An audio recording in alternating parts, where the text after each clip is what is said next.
Good morning, everyone. This is Mike Wood from the Harwood Institute. Can you all hear me? I want to make sure that you can hear me. Could some of you? I have the chat box open. Could some of you maybe type in and let me know if you can hear me? Oh, great. This is one of our first times using this platform for a webinar, so I just want to make sure everything works.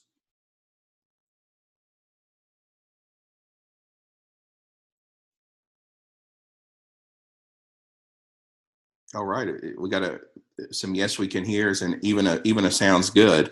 I'm not sure I agree with that part, but I'll take it.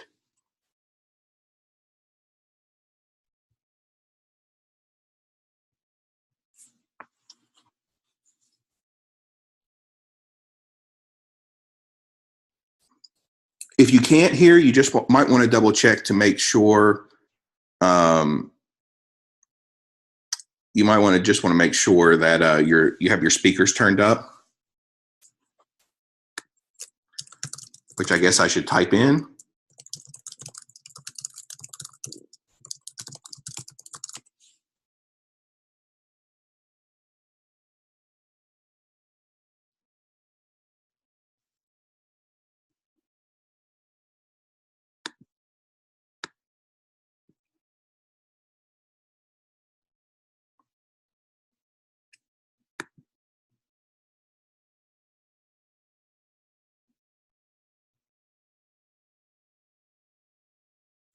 I'm speaking right now. Can you hear me? Are you able to hear me? All right.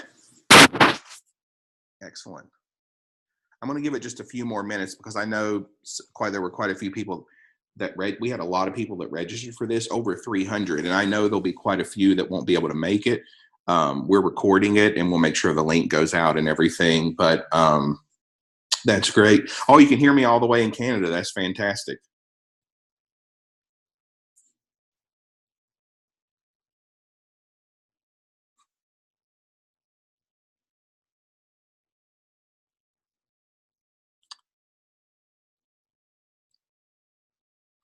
So just while we're waiting, just for fun, can some of you all, if you don't mind, just letting me know some of the libraries that you're from? That'd be great. Just feel free to type those in the chat box.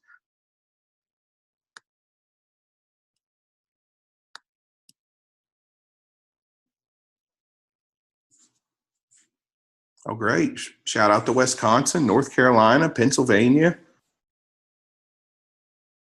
Estes Park. Oh, that's a nice town.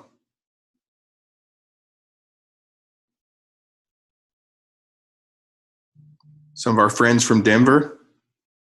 Hi, Denver. We're doing a project, a coaching and training project with Denver right now. They're doing some fantastic work. Asheville. Oh, it's another nice place. Got some friends from Mississippi. We're doing, I know we're working with a lot of libraries in Mississippi.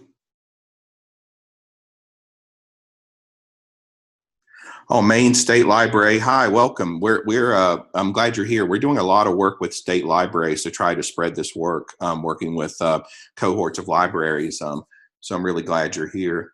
And Maine is also one of my favorite places in the world. Have taken my son to Acadia National Park and can't wait to go back.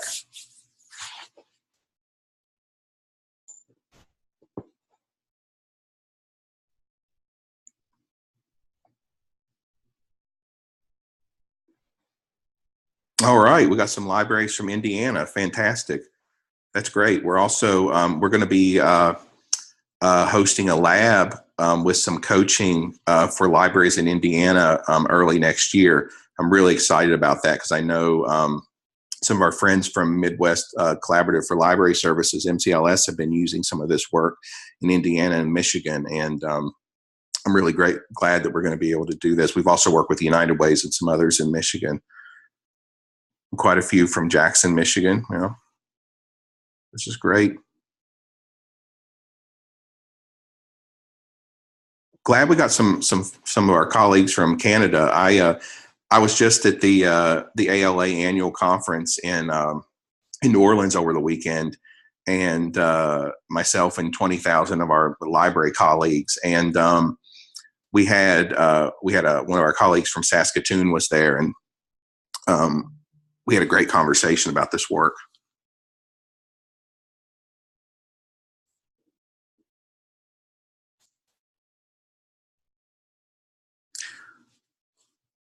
I have a really strong signal, and everything should be fine. But if for some reason things get gargled, or there's a problem and it doesn't go away in a second or two, if you all can just if someone could just flag that, I'll do the best I can to slow down and possibly and try to repeat myself if I can.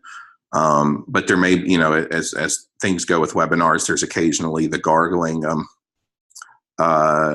Hopefully it will just be temporary if that happens. So, oh, great. Burlington, Vermont's here. Seattle.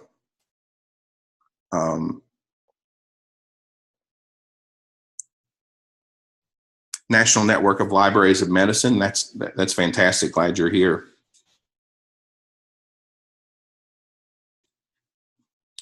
I'm going to wait just another minute, and then I think we're going to get started with what we have, and people can just jump on as they need to, or as they can, and then they can, like I said, we're going to record this. So I hope that for all of you that are here, I hope you're able to stay. We're going to have someone joining us at 11 o'clock from a library in California to talk about how they've used this work in their programs, and there's going to be lots of opportunities during the webinar where I'm going to ask you to do things, and I have questions, and I'd like to have a conversation as much as we can through this platform. So even though we are recording it, I hope for those who are there, I hope you're able to stay so we can make this as interactive as possible.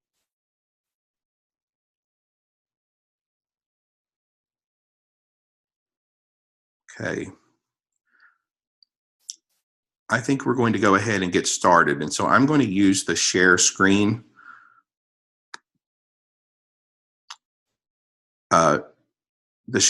feature to share with you all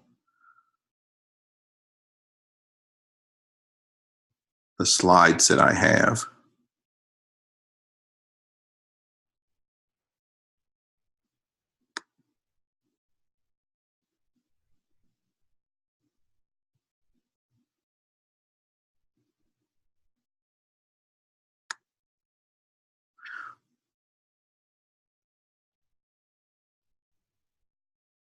Okay.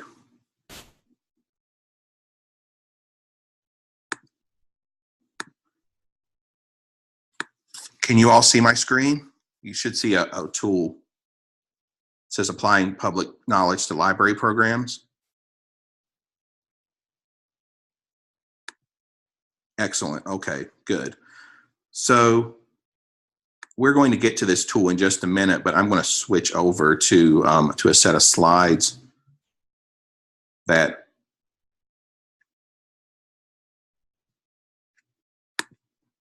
I want us to go through.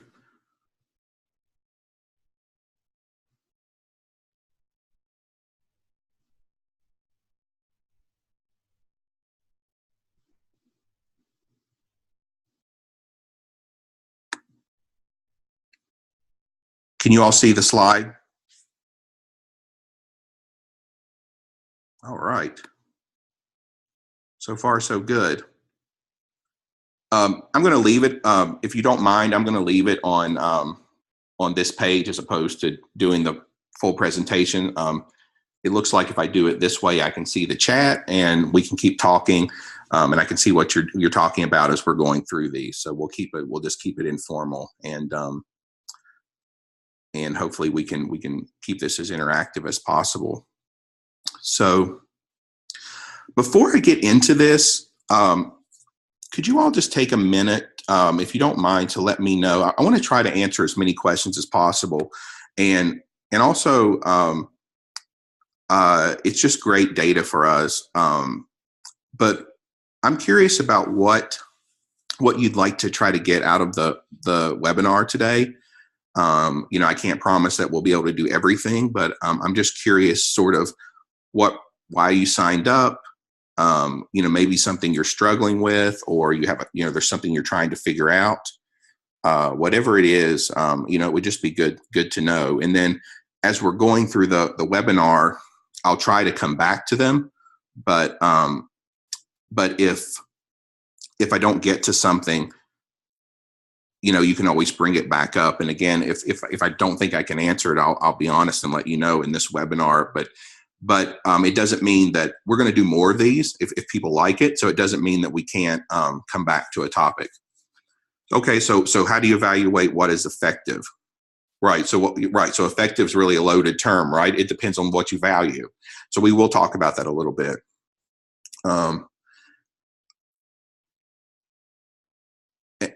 Including the community in an ongoing process for developing programs. Great. I definitely have some thoughts on that.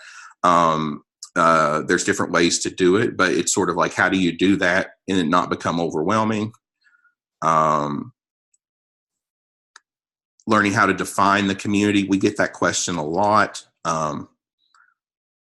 People think about that in different ways.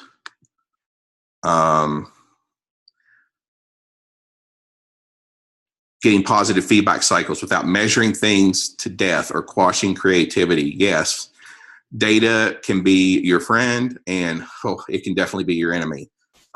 Best practices for connecting programs to collection services. Great. Somebody went to the Ontario Library Association conference, wants to learn more about turning outward, working in small budgets. Great. The work that we're going to talk about can be done with minimal budgets. Your programs will depend on the program, but how to get the kind of programs that are infused with public knowledge that we're going to talk about, you don't need a big budget to do that at all. None really, other than some time, which I know is a scarce resource as well. Lots of community input on programs, and it gets tricky. Yes.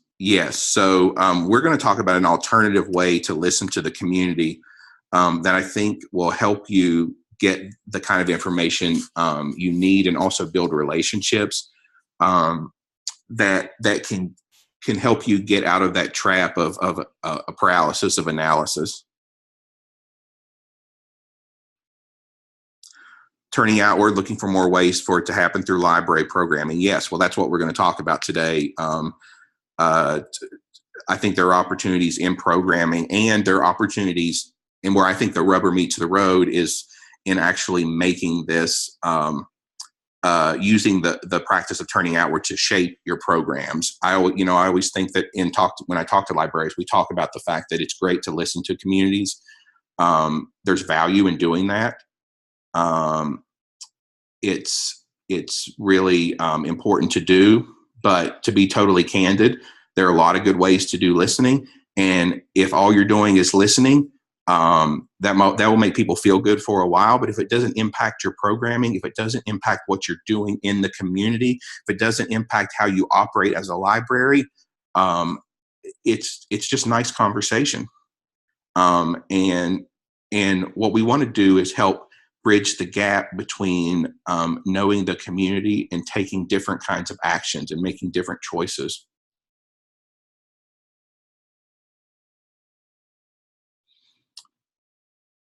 I want to get ideas for programming that will help us connect our community to our digital resources so that we can remain relevant when people are asking, why do we still need libraries? So we'll definitely get at that in some way. I think what I'll say is that everything that we're talking about here, and the reason we're working with libraries, in addition to other organizations, is that we're convinced that libraries are needed.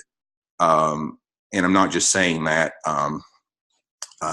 to stroke your egos, or as they say where I come from. Yeah, I'm not doing that to butter your bread, but I'm not saying it to butter your bread, but I really do believe that. And we've also seen that because libraries are so well trusted relative to other organizations, they're naturally positioned to play a role in helping communities move forward and for bringing communities together. And there's a relevant role for libraries to play that will make them, that I think makes them essential, not just a nice to have. Okay.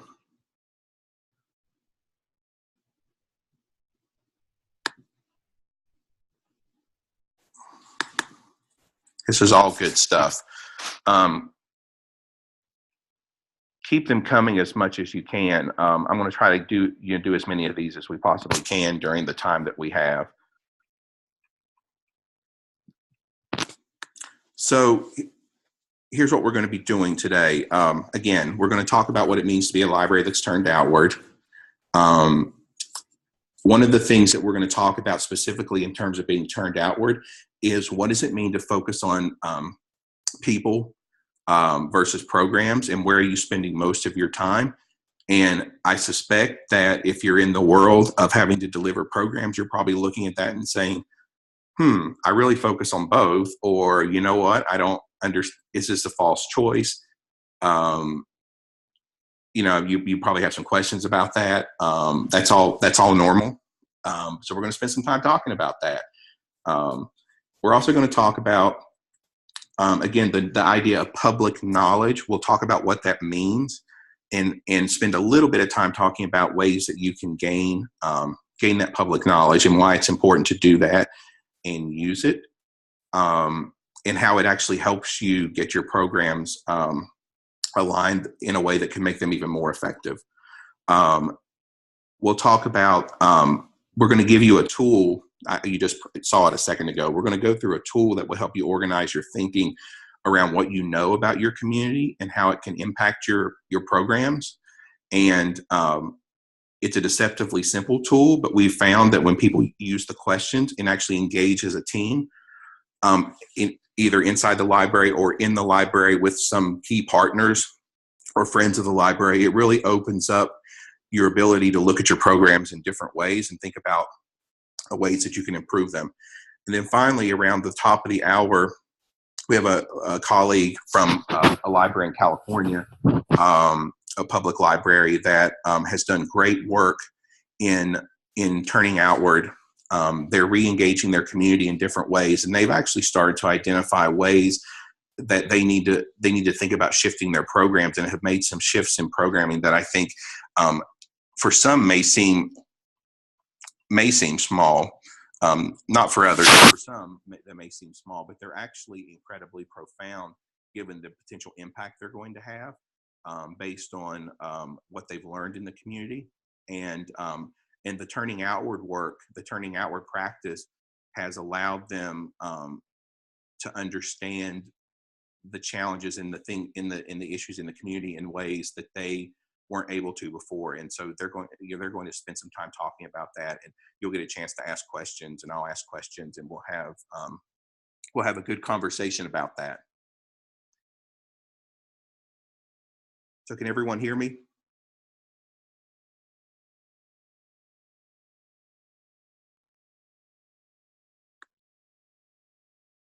Okay, great. Not sure why I got quiet for a second, but that's usually not, I'm right in front of the mic. That's usually not the problem that I have. So let me just quickly check on a couple of things just to make sure that that everything is okay. Okay, great. Great, okay. Someone's raising their hand. All right, great. Okay, let's keep going. Again, if there are problems that that last more than a few seconds, please let me know. I'm happy to repeat myself. It's the fun of technology. Okay. So before we get into all the meat, I just wanted to give you all a few updates at the top of the hour, because we're spending a lot more time trying to make sure that you as library professionals are getting the support that you need to do this work, and it's obviously important to us. Our mission, for those of you who don't know, is to teach and coach and inspire people in communities in the U.S., but also around the world to solve pressing problems and change the way communities work together. We're interested in combating the conditions that you're seeing in communities that are causing it to be harder to work together, that are making it harder for us to solve common challenges that we face in communities, the conditions that are making it so that we don't know our neighbors, that we don't have trust in each other and our institutions, that we don't have connections that we need to actually work together. I mean, most of the problems we're facing, you can rattle them off. They're not going to be solved by any one organization, the government, any one individual. They're going to require us to work together in different ways, but those conditions have to be right to do that. And so we think organizations like libraries have an important role to play in helping to solve problems, not by themselves, but as a partner, and also strengthening those communities. And so we've seen the power of libraries to play that role, and in doing so, also increasing their relevance and their impact and their trust, and their importance in communities. It's been a natural partnership for us, and we hope to continue that. Frankly, Rich Harwood says this all the time, and he and I talk about this. We find that there's just a lot of affection for communities among the professionals that we talk with in the library world, and that's table stakes. That's important. So just a few quick updates. We started a resource page at the harwoodinstitute.org/libraries. We've just started it, but we want to make sure there's a place where you can get the latest information, where you can get resources, case studies, tools that are specifically geared toward libraries. You can find out what other training opportunities we have, some stories from some quotes and some stories from people. We want to make sure you have all that information. So we've started this page called the harwoodinstitute.org/libraries. I'd encourage you to check that out. There are 2 more webinars like this scheduled. If there's a lot of interest, there's the possibility of scheduling more.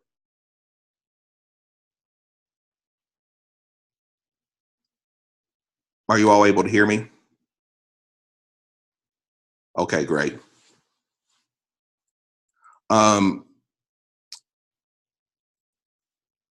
Again, there are 2 more webinars scheduled. They're on the library page. If you go to libraries.org, and in fact, if you want, I can take us there right now. Give me just 1 second. We'll do a little tour while we're together, and we have the time.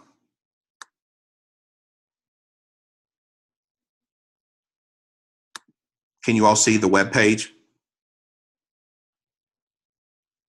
Great. So this is the let me switch the page quickly. This is something else. This is for we'll come back to this. Here we are. So here's the library page. We're going to continue to update it. What you'll see on this page, there's information about what we've done with libraries. There are case studies you can go to that are about libraries. We're actually adding some more. Some folks that you may know from the sector that have just talking about our work. There are trainings listed. So we have just a couple of things. We have the most important one, I think, for you all is the Public Innovators Lab for Libraries. So some of you may have been trained in this and some of you haven't. But if you want to be trained in our approach, or you have colleagues that would be interested, October 9th through 11th, we're going to be in St. Louis. We've had it in different places. This place had a better deal on hotel rooms, and we're going to be right in downtown near the Arch. It's a great location.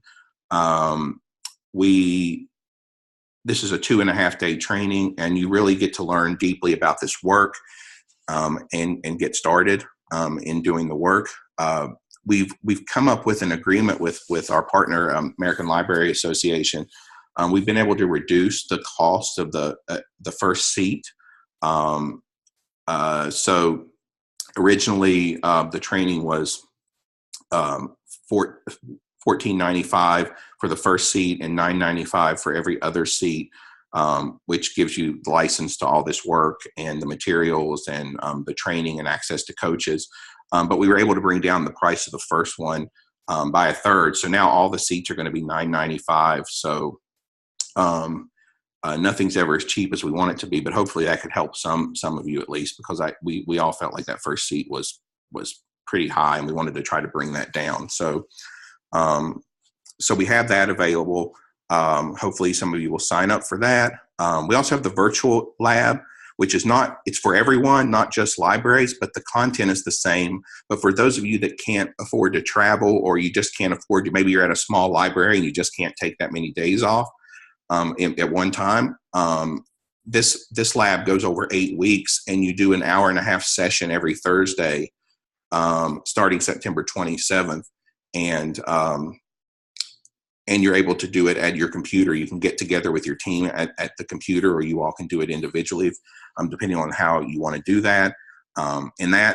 Some people prefer that because you don't have to travel, and also you get pieces of it at a time, and you have a week in between to do some work that you're asked to do around it.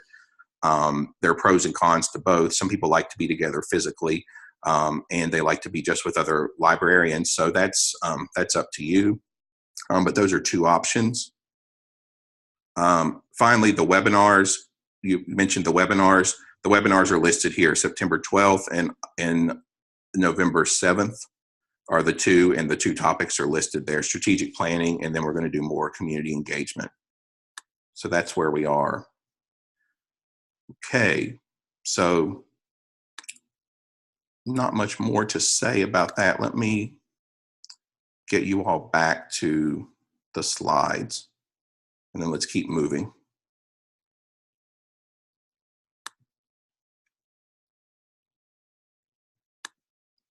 So let's talk a minute about a turned outward library.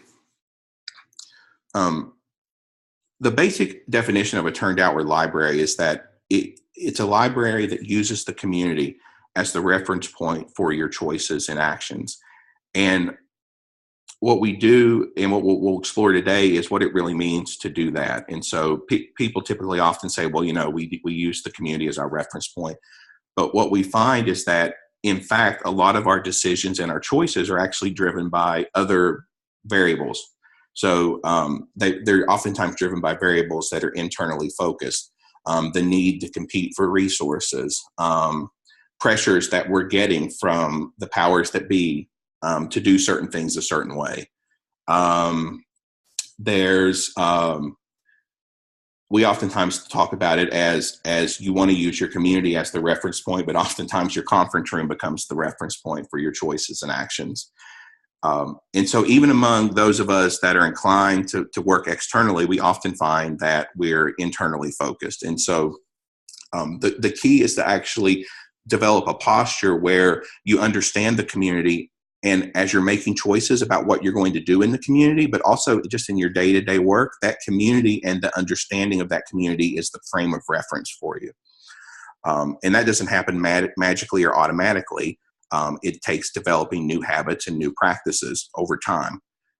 So that's what turning outward is all about. It's more than just activities or a process. It's a way of engaging in the world and engaging in your work on a day-to-day basis. A library that's turned outward creates programs and strategies that, again, are rooted in what we call public knowledge of the community.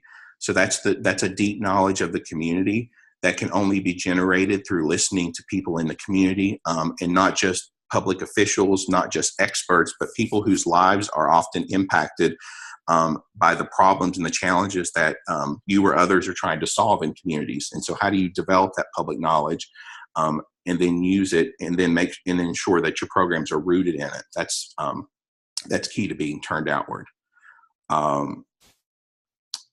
And again, a library that's turned outward, if you're turned outward and you're making different choices and judgments, and those choices and judgments and actions are based on the community and rooted in the knowledge of the community, we've seen time and time again that the work is more relevant, you generate more impact. There are residual effects. Oftentimes more people are coming to the library. Libraries oftentimes attract more outside resources to support their work. And it almost always comes back to the idea that people begin to see the library as much more than just a nice to have, but an actual essential part of the community. And that becomes felt more broadly than beyond the sort of the usual suspects who access the library. So that's what we're trying to get to. And that's the aim of our work and the aim of being turned outward. Let's talk a little bit about one of the deeper aspects of being turned outward. So we have a tool called the Turn Quiz that helps you think about whether or not you're turned inward or outward. It's a free tool. You can get it on the website. We're not going to go through that today. I'd encourage you to use it with your colleagues. You don't have to have us to do it. You don't have to have been trained to use it. One of the things that we ask in the tool, in the Turn Quiz, is where do you spend most of your time focused? And then we give you several words where you have to sort of select, I'm most focused on this or that. One of those is programs versus people. And without me giving you definitions, I'm just curious, if you all don't mind, I'm just typing into the chat. Where do you spend most of your time? Just on a, not necessarily on a specific day, but just generally speaking, what's your gut reaction to those two words? Do you think you spend more time focused on programs or people? Without overanalyzing it.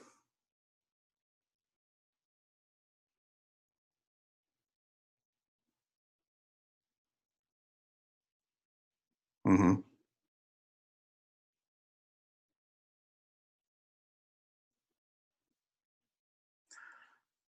Okay, for those of you who said people, let's just start there. Or you said both equally. Why do you say people?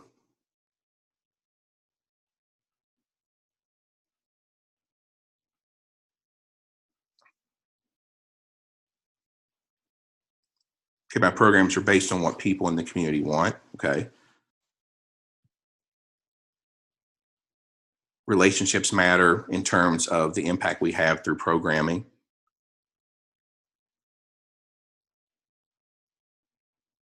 Okay, thinking about what the patrons want. Okay.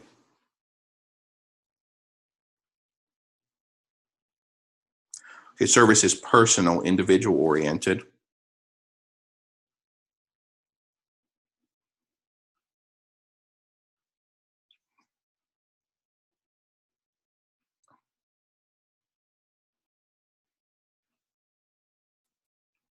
Okay, great.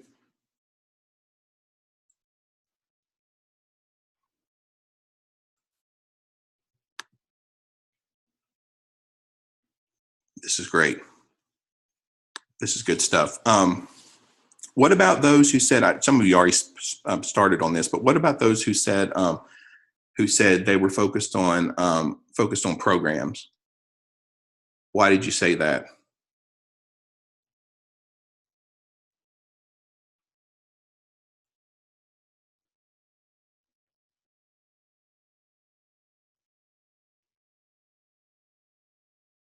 Okay, so one thing is that you spend a lot of time sort of in the nuts and bolts of making programs work.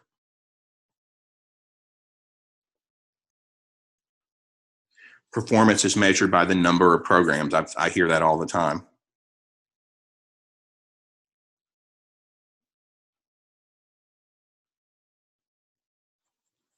Right. Some of you're Tom's saying that with their individuals in the org that are focused on people, but we want the model and that approach to be more broadly adopted. Yeah, some of the measures are number of people. Right. Right. So the number of people in a program is a very tangible measurement. Many of you are measured in part on that metric.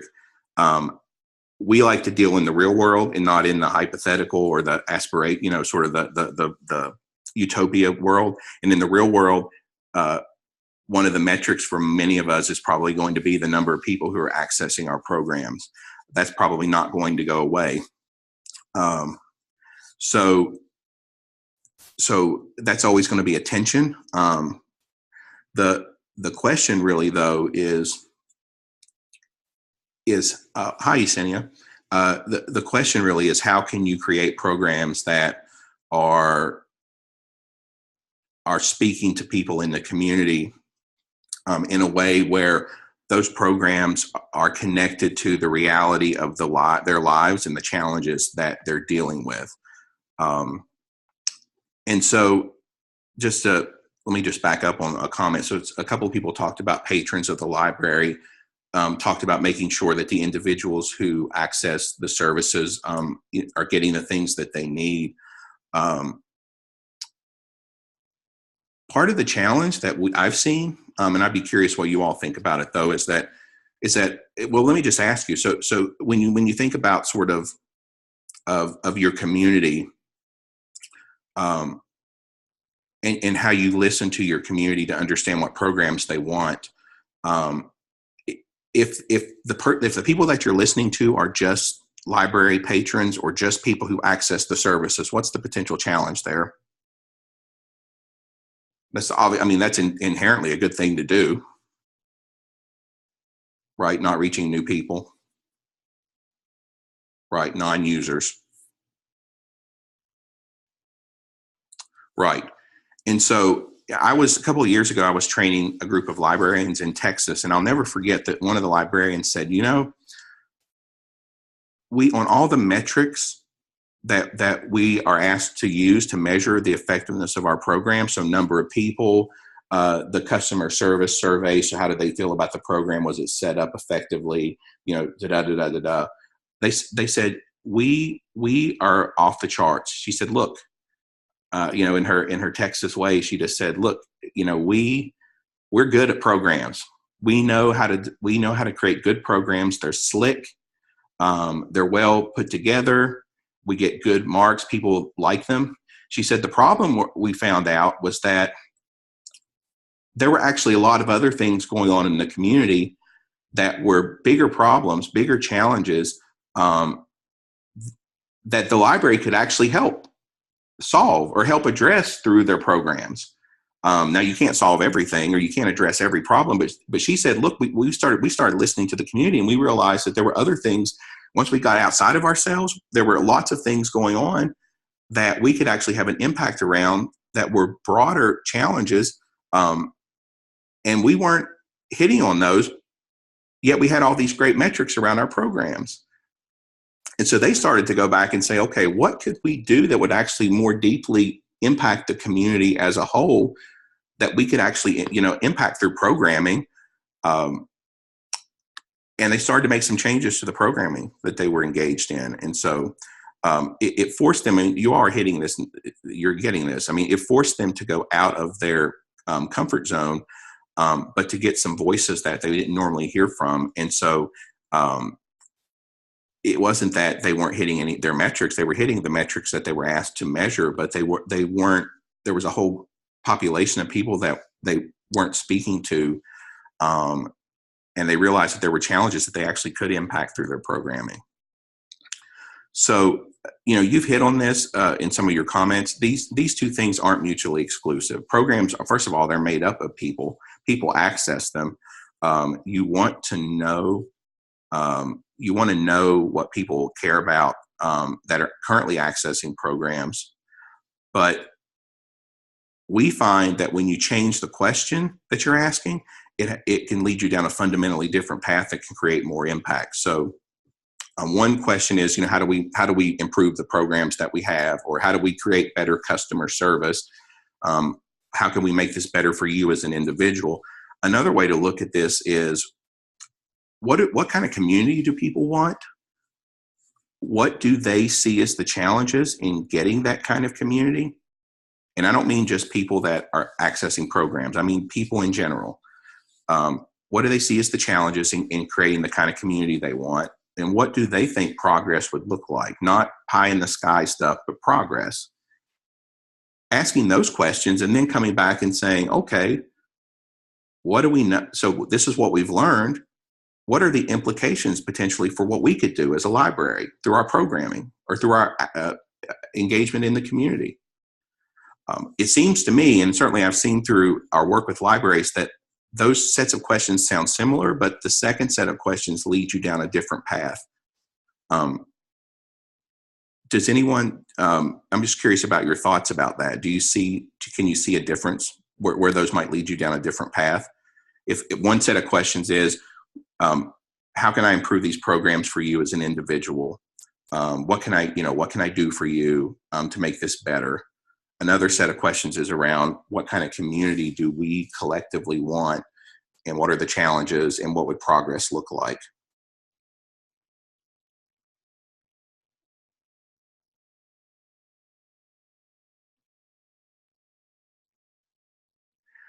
Right. The second set makes people look outside the library. The second set is open-ended. So yes, so the second set, you're not starting with, tell us what we need to do. We want to get beyond, in your engagement with the community, you want to get beyond, I'm the customer service provider and you're the customer. Although a customer service is important, you want to find out what they see needs to happen in the community as a whole. And you want them to be engaging you, but engaging outside of just what can you do for them.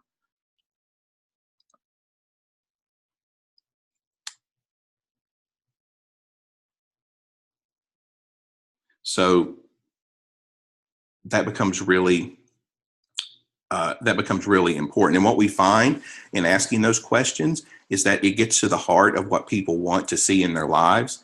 And what we see time and time again, and I mean, we've done this, countless times over 30 years. What we see time and time again is that the patterns in what people want and the challenges and what they think progress would look like, if you ask those questions and get beyond solution wars, we find that people have much more in common than we realize.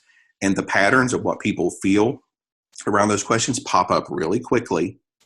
And even in places where you're convinced that there are going to be huge differences, there really aren't at the fundamental level. And it's something that you can build from.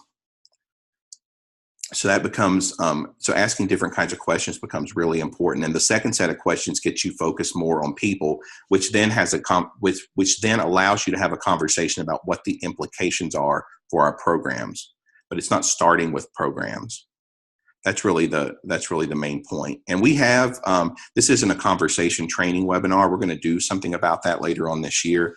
But we have a set of 4 basic questions that you can use that you don't have to be trained in this to go out and use, that are based on what we've learned are the right questions that create the right conversation. It's called the Ask tool. And you can use it with individuals. But the real power of it is when you get 4 or 5 people together, 8 at the most, and you use those questions and have a conversation around them. And the knowledge you get from that could really help you think about your programs. And we're going to talk about a tool that will help you organize those thoughts. So I'm going to keep moving. Are you all with me?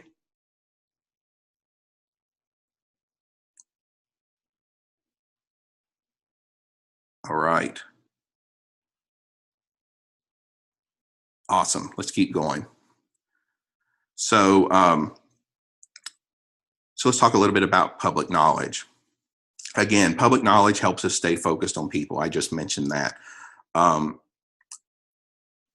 think about the library professional from Texas. You can create great programs that hit the metrics of what people think a good program looks like.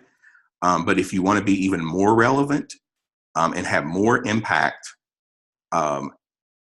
using public knowledge and thinking about what it means for your programs will help you become more relevant, will help you to create greater impact. And I suspect, most of you are here because you really love what you do and you care about your communities. And some of you may be struggling around programming, But some of you honestly may have programs that are getting good marks. And I hope that you're here because you're saying, you know what, we just want to keep pushing ourselves to say, how can we be even more impactful? You may intuitively know that you're not reaching certain parts of the community, or that you just have this, we talk about it as the felt unknown. You know, there's just some disconnect between what you're doing and what's happening out there in the community. You can't quite put your finger on it, but something doesn't feel quite right in terms of the connection. And oftentimes that feeling is right. It oftentimes goes back to the fact that, you know, there's probably ways for you all to be even more impactful and relevant in what you're doing. And so that's the name of the game, is how can we keep pushing ourselves, because the problems are still here. So public knowledge becomes important for that. Expert knowledge matters. That's the knowledge you all have. It's the knowledge that subject matter experts have. It's the knowledge you get from best practices, from data, from quantitative data. We can't just build our work on expert knowledge. We have found consistently that expert knowledge misses the kind of public knowledge we're talking about, that you can only generate through having conversations. You can't do it through data, that traditional data. It has to be generated through people engaging around things they care about in a different kind of way. These questions actually that I just mentioned actually help you get at that. And that's stuff that's not, it doesn't, you can't get it through surveys. You just can't. And it helps you take expert knowledge and localize it. And so best practices are great. I've used them a lot in this work and other work I've done. But only public knowledge can help you understand how those best practices could be used or should be used in a community.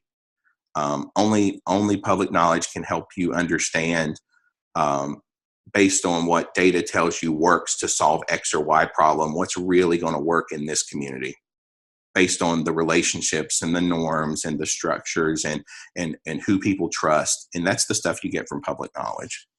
That's why you need it. Public knowledge comes through engaging, again, with everyday people, for lack of a better term. It's not my favorite term, but it's more than the usual suspects, more than what the agency heads think matters, what your bosses think matter, people in government.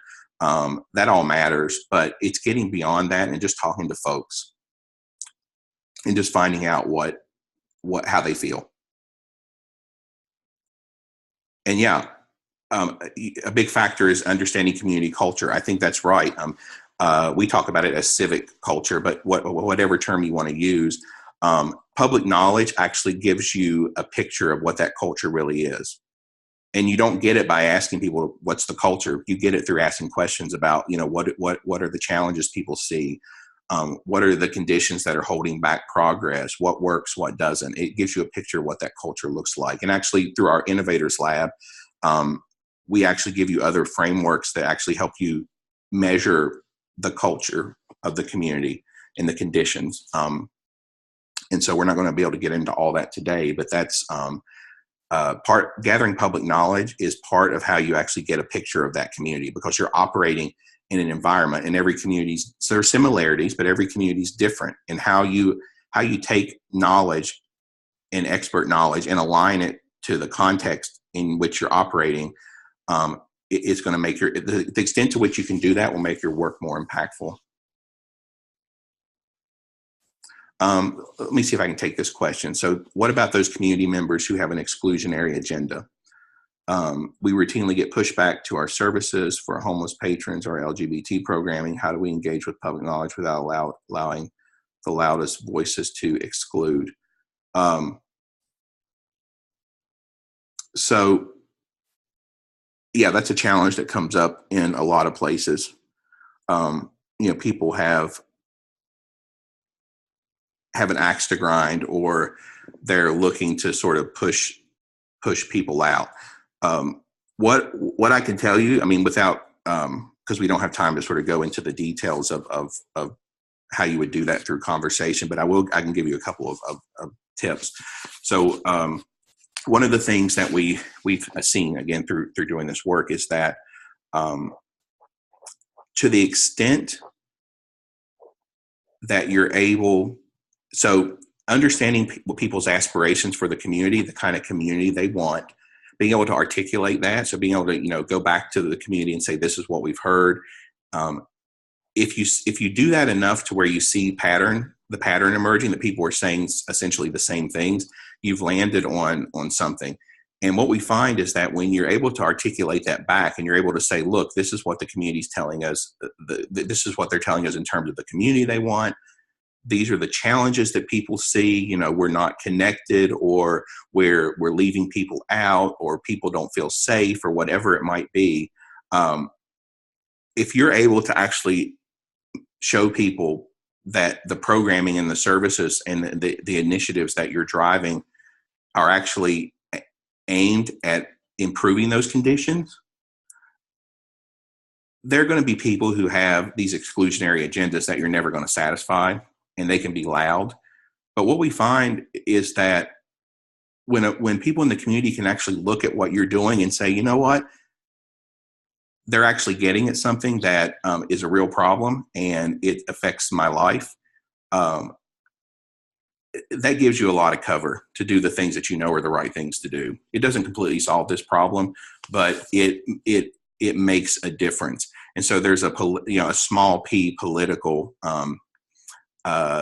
piece to doing this work, which is that you need understanding the aspirations of the community and the conditions that they think need to improve, and being able to say, we're actually improving those conditions through our programs, gives you a lot of political cover to do the things that are the right things to do, and to sort of combat those often, minority of voices that are really loud and sort of trying to push against the culture that people in the community are broadly saying they want.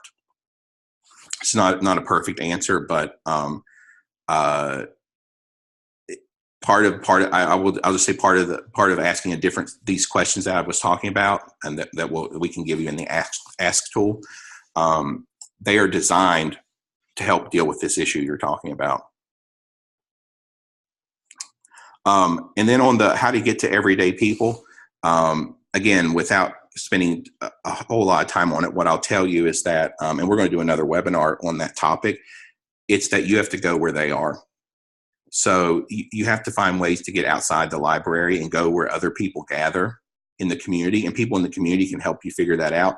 Boys and girls clubs, Rotary Club, church groups, the bus stop, the bingo night at the fire station, right? Community, places where neighborhood meetings, places where people are more comfortable gathering.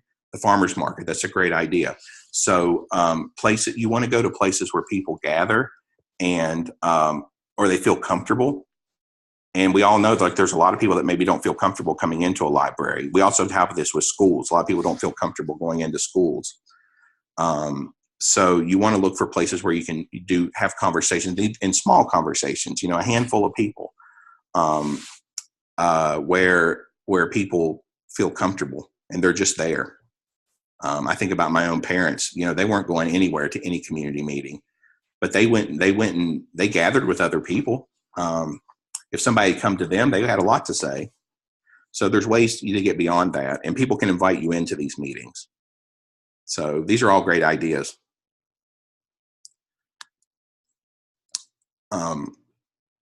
So let's, sorry, just one more point, because Morgan, you made this point. I think this is important. Get a reputation for showing up.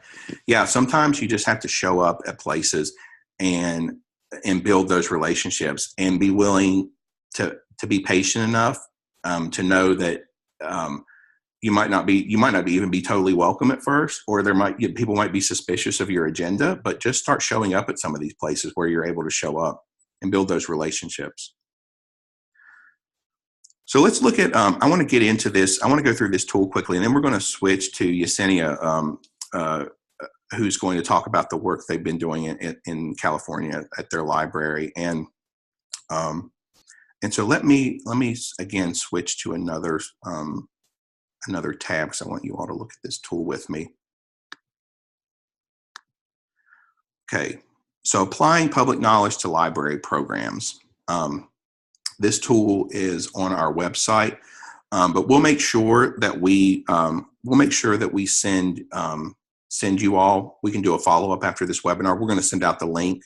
We'll send you this tool and the other tools that I referenced. We can definitely do that. So this is a free tool. Anyone can use it. You don't have to be an expert. And we would encourage you to use it and actually spread it around. So the tool basically takes you through a set of questions. And again, our tools are deceptively simple. We actually, it's sort of that old saying of, if I had more time, I would have written a shorter letter. It actually takes more work to get to the essence of what we really need to be asking people to help them think about and make discernments. And so these, on the surface, they look deceptively simple, but they're designed to help you have the right kind of conversation that hopefully will lead to better actions. So there's steps involved in this tool. So the premise is that, so let's say you've gone out and like you've used these 4 questions and you've gotten some knowledge in the community. What are you going to do with it, right? So first of all, you're not going to respond to everything that you see, but the question you want to wrestle with is what do we make of all this knowledge, and how do you actually use this knowledge to think about your programs, and what are the implications? Again, what are the implications for our programs? Sorry, as an aside, another example: morning community yoga on the front lawn. That's another great idea. You won't see me there. I can't even bend over and touch my toes, but there'll be people there for sure. So again, so let's go through this tool. So I'm going to skip to the next page. So the first thing we ask you to do is just think about yourself as a library.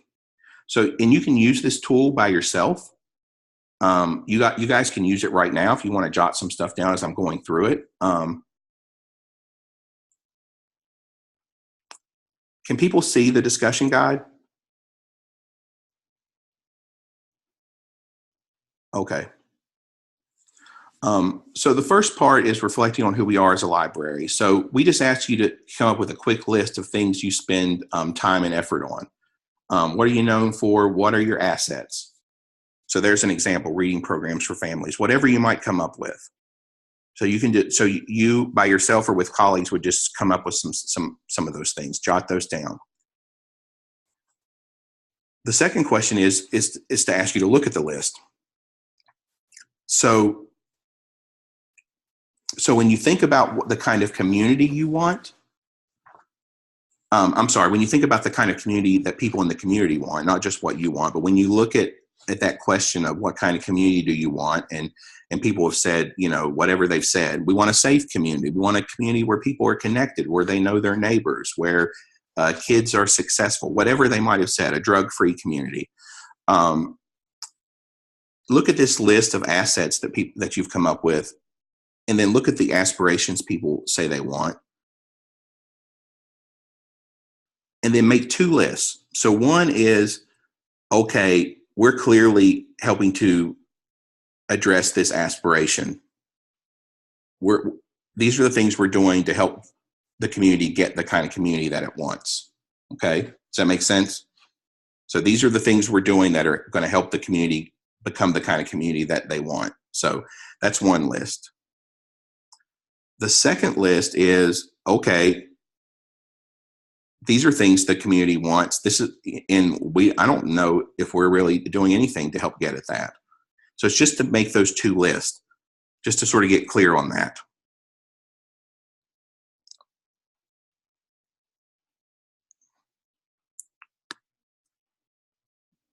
The second part, or the part 3 actually on this, is to look at the concerns. So one of the questions we ask you to ask is what do people see as the challenges in achieving the kind of community they want? What are their concerns about that? So it's taking those and saying, okay, which ones are we actually addressing through our work at the library, and which, in some way, and which ones are we not really hitting at all?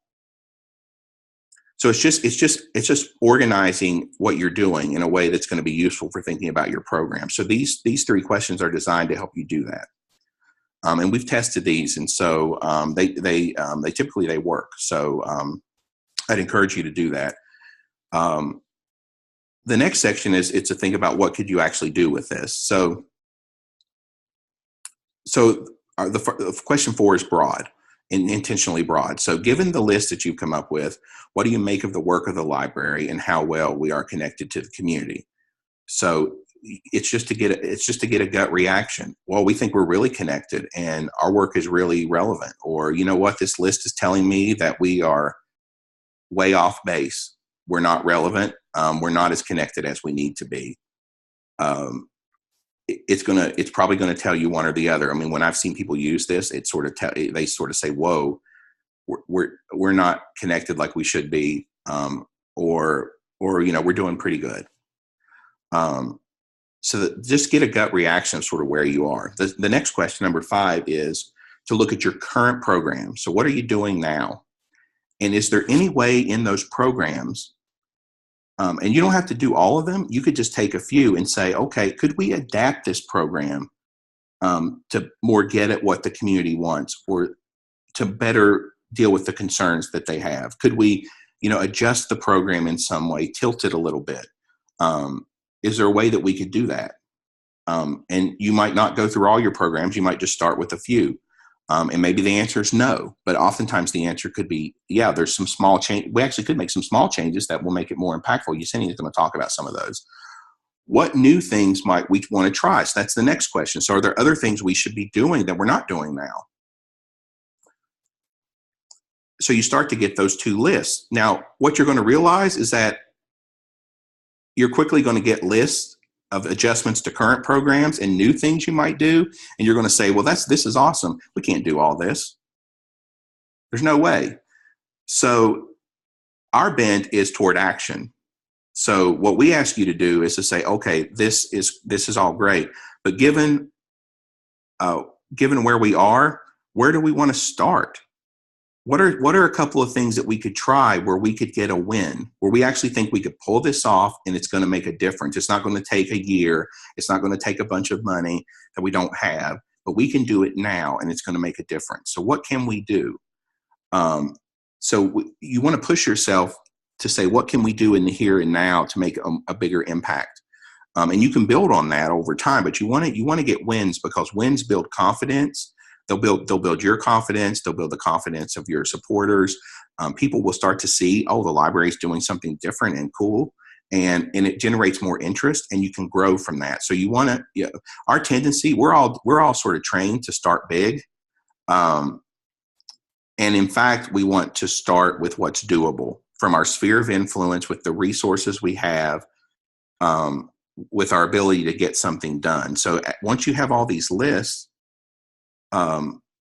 that's when you want to start, that's where you want to start to narrow down, and you want to focus on what you think you can do now with the support you have, with the volunteers you have, with the staff you have, and I can tell you that whether you're a small library, a really small library, or a major metro library, you can do this because we're asking you to focus on your own sphere of influence. And yeah, maybe an urban library might have a bigger sphere of influence or more resources, but smaller ones can do. I've seen libraries of all sizes do this. So that's where the tool takes you. Are you all with me? Okay, great. Someone was asking about the Ask tool. That's a set of 4 questions that are derived from our larger community conversation tool that we train people on in our lab. It's a great way to have a shorter conversation that gives you a sense of what kind of community people want, the challenges they see, what progress would look like. You can use it in small groups, 4 to 5 people, maybe I said 8 at the most in my experience. You don't want to get too big. You can use it individually. you don't want to use it individually at the expense of using it in groups, because what people tend to generate when they're together is richer than individually, just adding up individual responses. But you can do it individually to augment that. Um, and so it's meant to help you get your feet wet. You can use it with your staff to practice, but it's meant to get your feet wet, and to give you something, give you a flavor for the public knowledge in your community. If you haven't been trained in our community conversation approach. So, and like I said, you all can use it. And what I'll do is I've essentially outlined the questions, but I will, when we get through this webinar, I'm going to email all of you, and I'll email you a copy of the tool. So, or someone from our office we're going to send you a recording. We'll send you this tool, and we'll send you the Ask tool, that you have all that. So I want you guys, what I really hope is that you'll go out and use it, and you'll get excited, and you'll want to come and get trained, and I'll send you the slides too.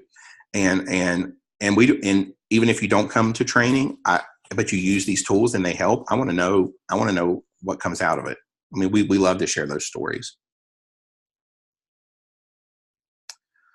Okay. So let's switch back to the slides.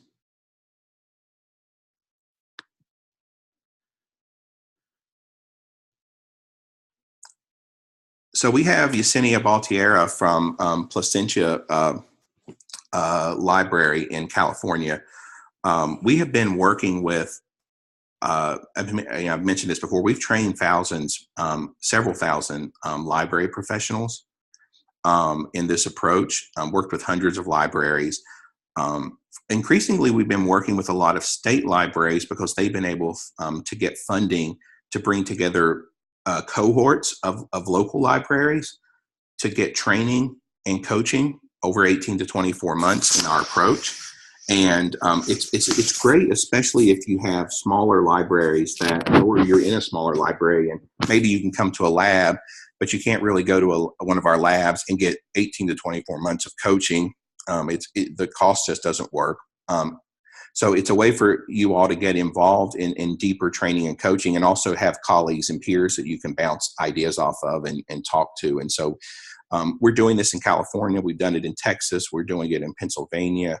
We're talking to Montana, Wisconsin. There are other library systems that we're talking to about working this way. And so and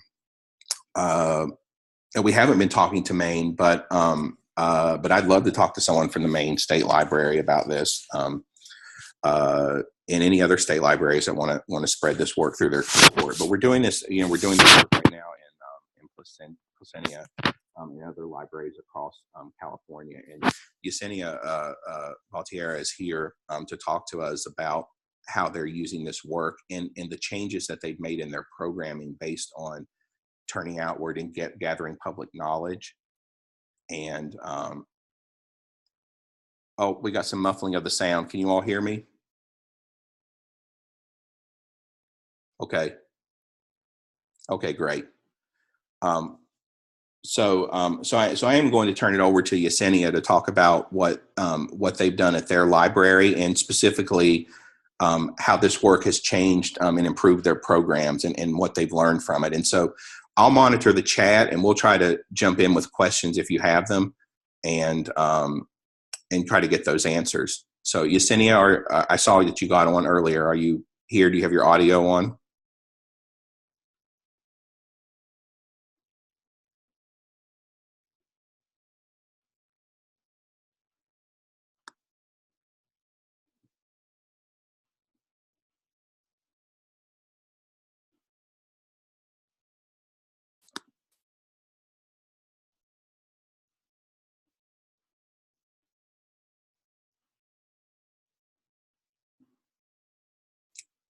Yeah, I don't. Yesenia, are you here?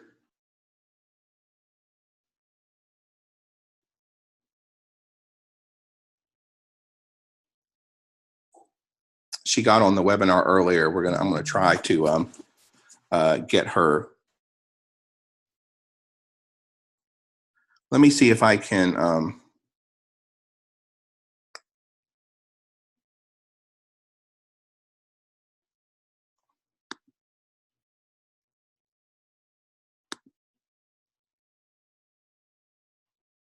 Let me see if I can unmute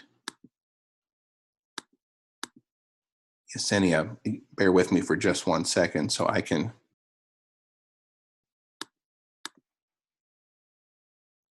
I'm working on getting her. Okay, can you hear me? I can. Okay, great. Can you all hear? All right, great. Sorry about that. Perfect. Well, thank you very much for having me. We're very excited to be able to share our story. We're a Placentia Library District. We're a small library in a very conservative community.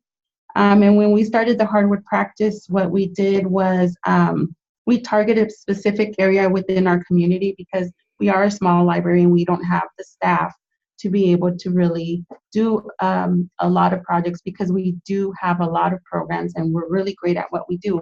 However, we did have that feeling that we were still missing something. So we targeted a community in a Hispanic area, low income, with a high gang activity, because we felt like that community was lacking the services that we provided. And, you know, we did our usual publicity, media, flyers, everything that you can think of that, you know, as librarians that we do.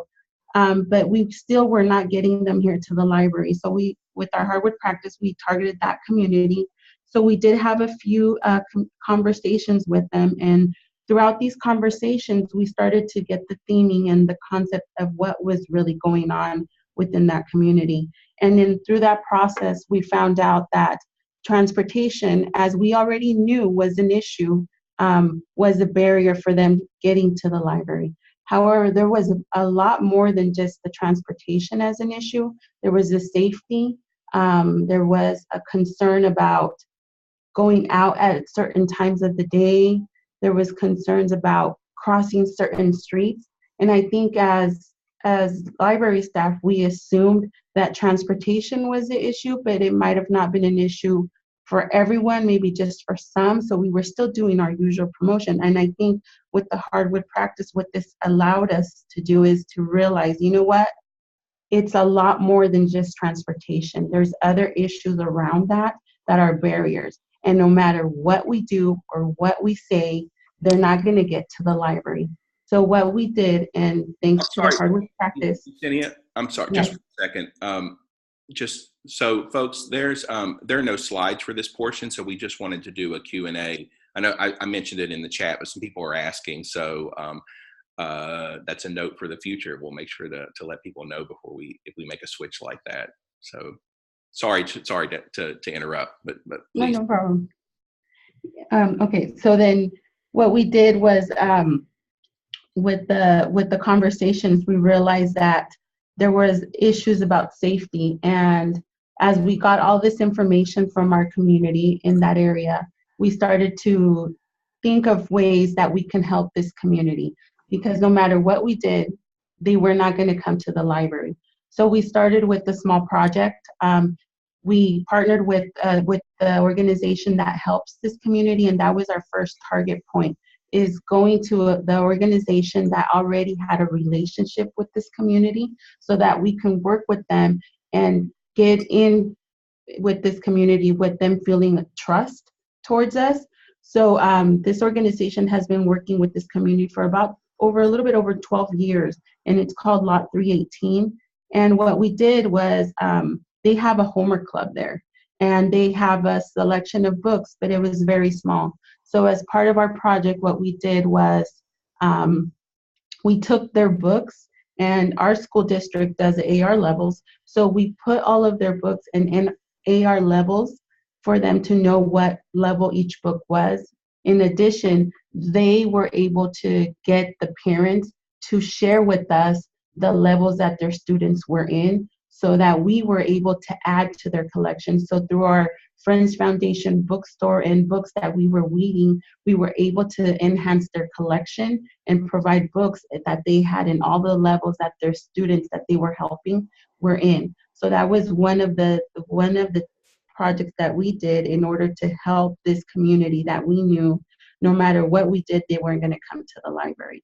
So we were able to enhance their collection, and we were able to to have these books available for the students to be able to, improve their reading skills.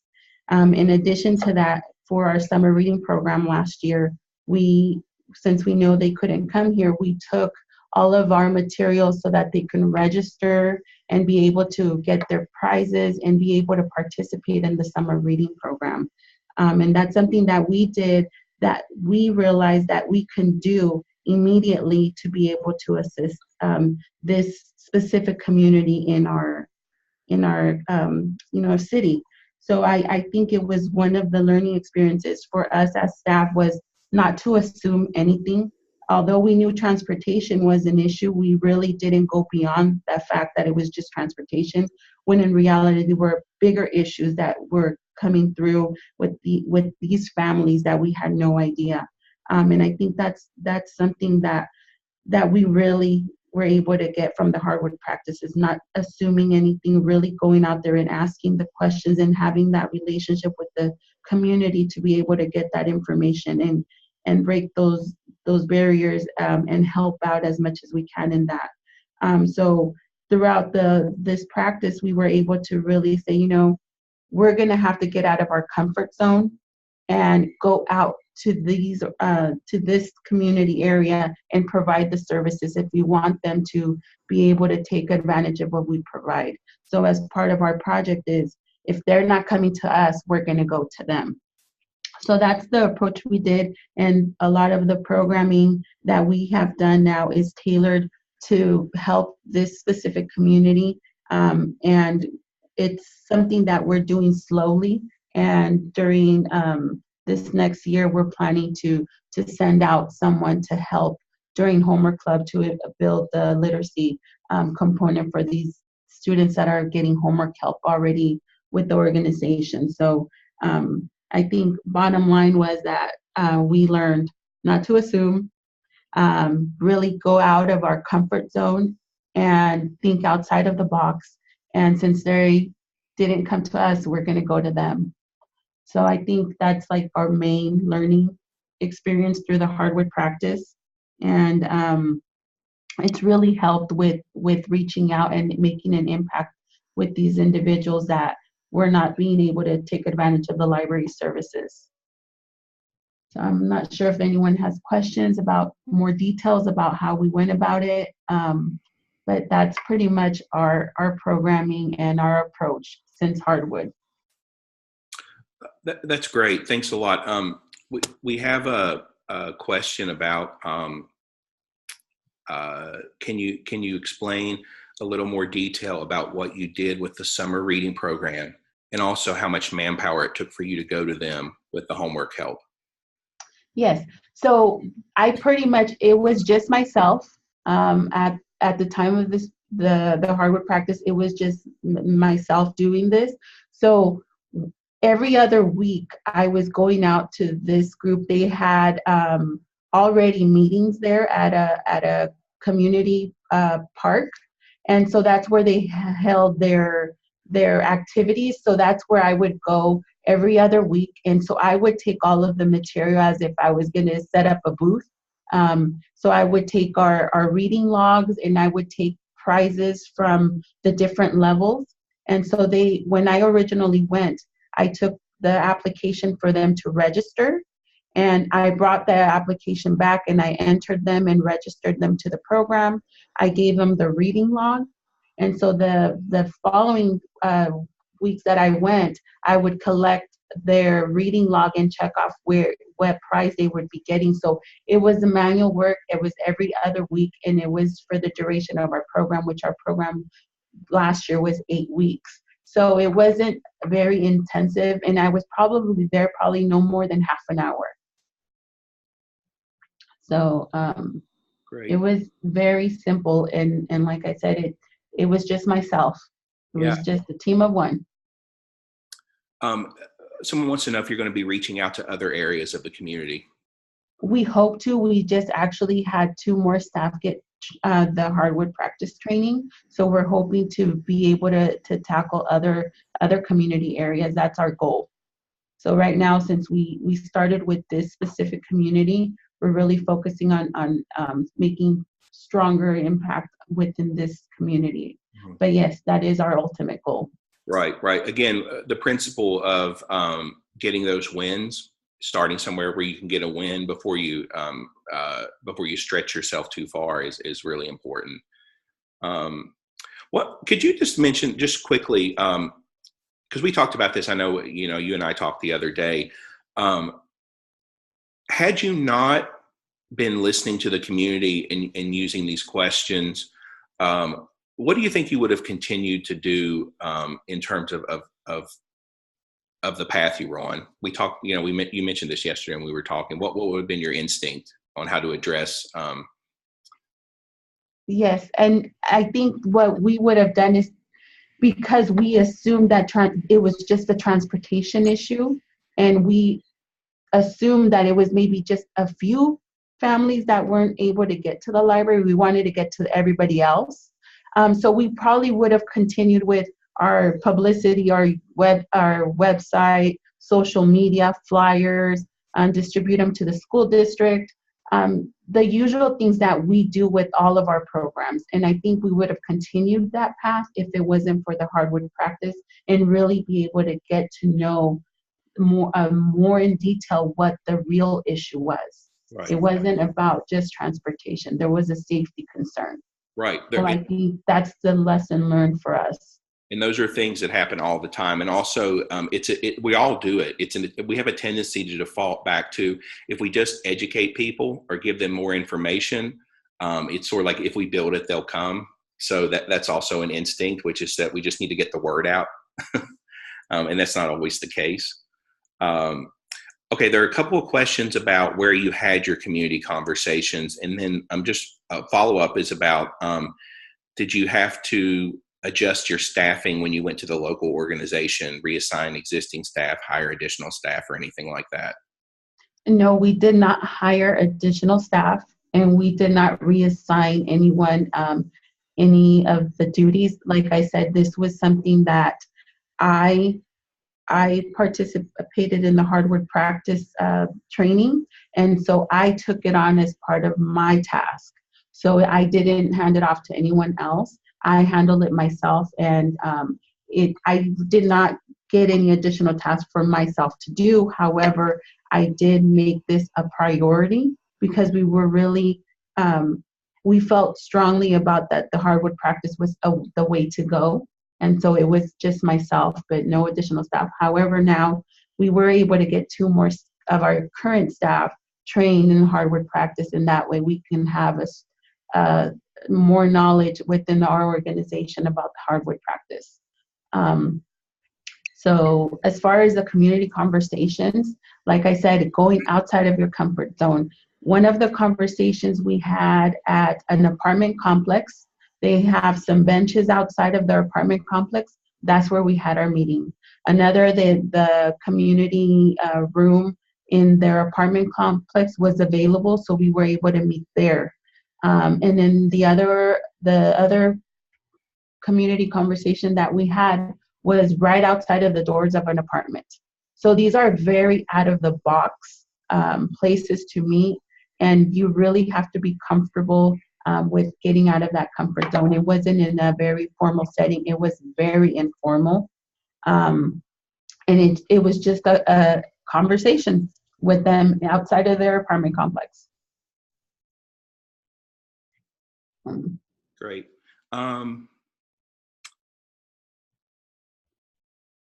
Let's see. Someone made a comment that, if you reach out, you may actually get more volunteers and interested people. And that's true. I mean, these conversations are designed they're not just knowledge gathering. They're done in a way that builds relationships. And often people that have never been asked to do things will actually just come up and say, I want to help. So that's really important. Somebody wants to know, are we registering people for the library cards and giving them information on resources through the library, like mail order delivery, I guess, as you're doing this work? Yeah, we did not mail anything. So it was all through my visits. So whenever I had a visit to the location where I knew they were meeting, so they had their homework clubs, and then they have activities throughout the summer, because we started this last summer. So I took advantage of the organization that already had something going on with this community, and I just pretty much piggybacked on them. So when they had meetings, I would go. So I had their schedule. So building that relationship with an organization that already has an investment in that community helped our ability to really provide the services. And I know there's many other organizations that work with different groups, and that's the approach we're going to take, because that worked very well for us. Great. So we did register people for library cards at the time of signing up for the summer reading program. So it's pretty much, I took all the forms with me, and it was just pretty much like a grab and go. I grabbed all the things that I needed.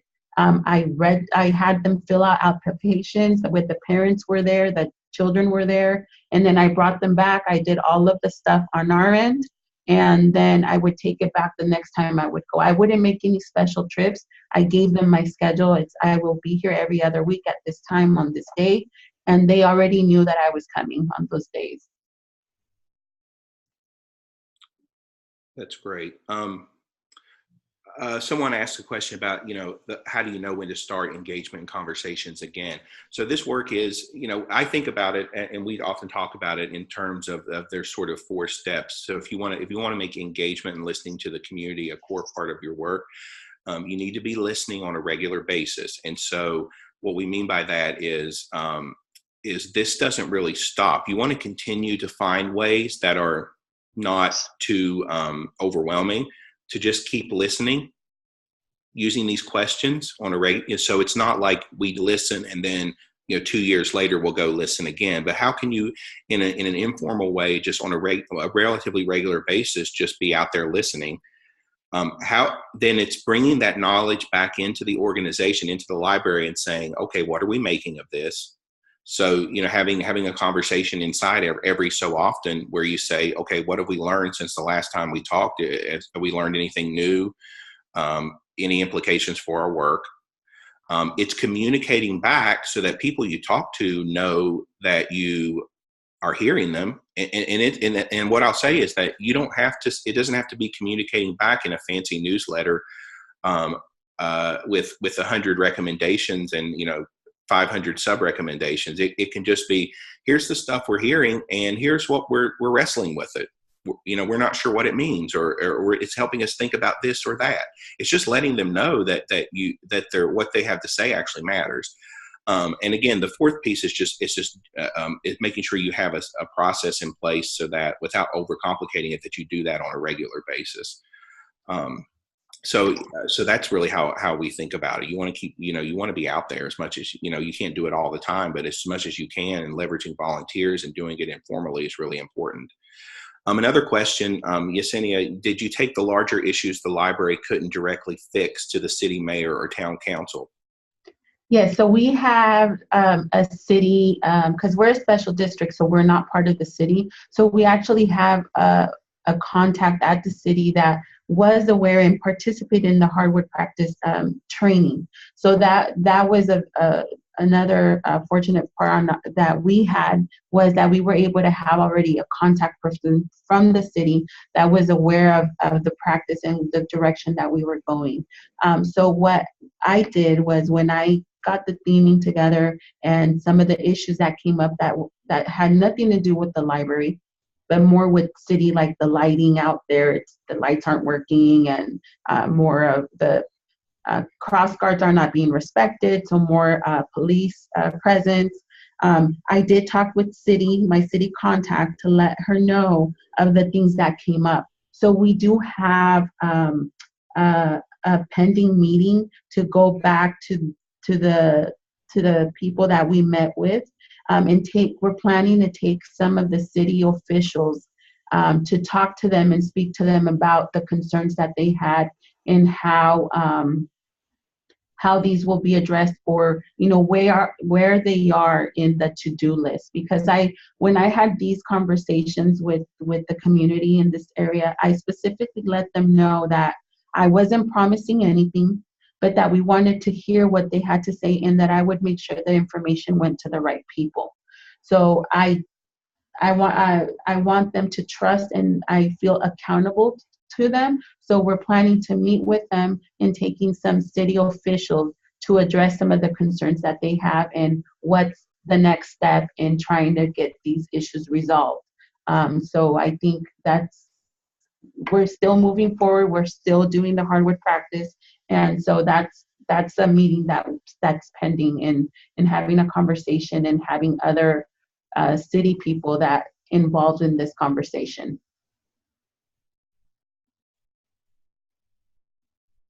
Great. Okay. All right. Well, it looks like we've gotten through most of our questions. Yesenia, I appreciate you taking the time No, thank you. to share with us. Let me switch back. So again, I appreciate you all taking the time to do this today. I hope that you got something out of it. We're going to send out this information, and one of the things that we'd be curious to hear about, and you can email Colleen on our staff.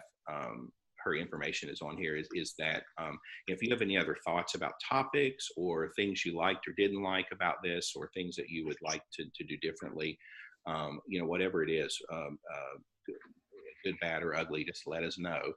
And once again, I put up the slide where our resource page is. There are two other webinars scheduled. We can do more than that if you guys are really into these.